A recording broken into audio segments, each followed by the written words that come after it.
Howdy everyone, it's me once again, the one and only Killer Rodan.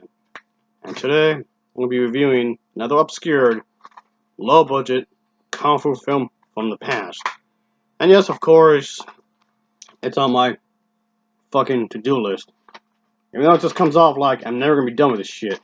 I mean, holy hell, there's a lot of movies. Well, folks, yeah, it's going to be another martial arts film from this genre once again. So, anyway, as usual, I have to talk about the plot. So let's just get into it, shall we? So the some crazy fighting that really starts to occur.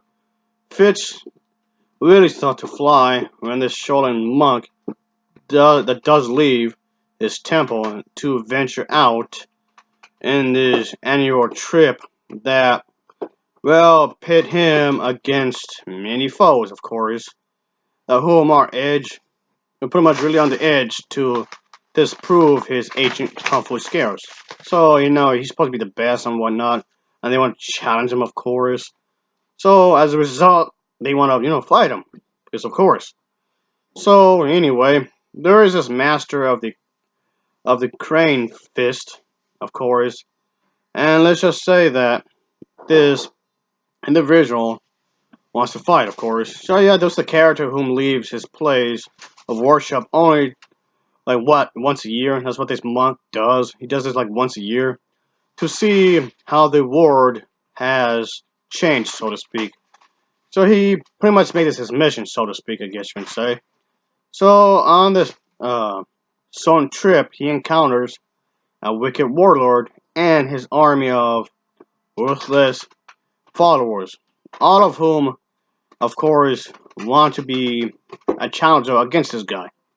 So basically, that's the summary of the story. But yeah, it's trying to make itself seem really action packed. I mean, in a lot of ways, it does succeed in doing so, of course.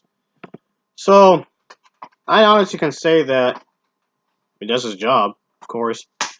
So yeah, this is the American version. And do I really have to talk about the dubbing? We don't know the dubbing itself is not gonna be that good. So I'm not gonna make no mention of that because you already know the dubbing isn't gonna be all that great. But anyway, that aside, if you can get past that anyway, this was a quite solid film, I guess you can say. The fight scenes, of course, are quite well choreographed. They don't come off like super choppy when it comes to the editing, thankfully. So yeah, I really miss the way the fight scenes are carried out in these films. They really don't like that anymore. They're really, really, really, really done because I really like the fight scenes that are handled in these old kung fu films. I know a lot of the more modern day action movies are trying to be more fancy about it, I guess, which could be fine, I guess, but still, I just thought a lot of the kung fu genre, especially with the martial art films, I just thought a lot of the more up to date films of this genre, the fight scenes came off extremely choppy. Like you have to trying to throw a punch, and then you get an edit. Just no. So I remember, like back in the day with the fight scenes are done in one long take.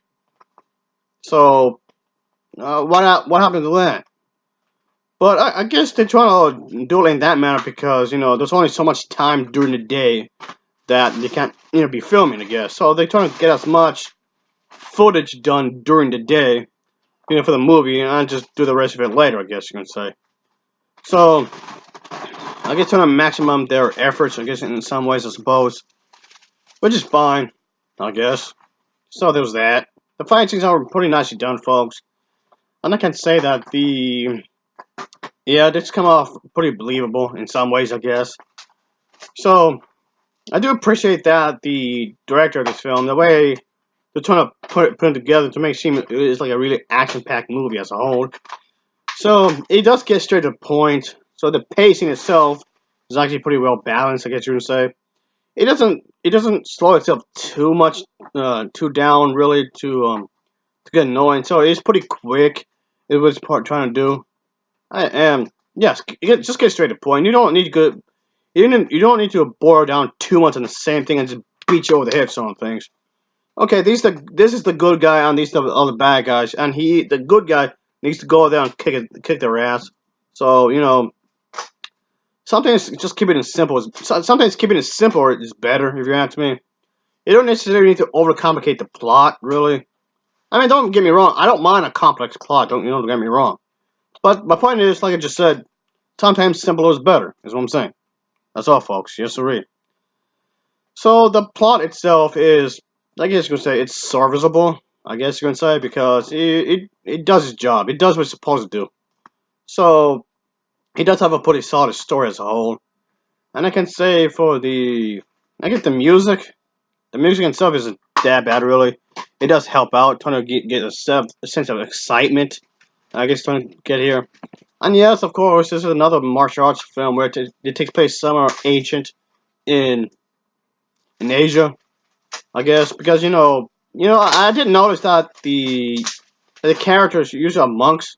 Having a monk character seems to be like a common thing in these movies, which I don't mind really. I seem to watch a lot of martial arts films that have lots of monks in them, so that's cool, I guess. Yeah, I really don't see that often in the more modern martial arts films. I just noticed that a lot of these old martial arts films where they have a monk as the main character. So yeah, I really don't get that often nowadays, really.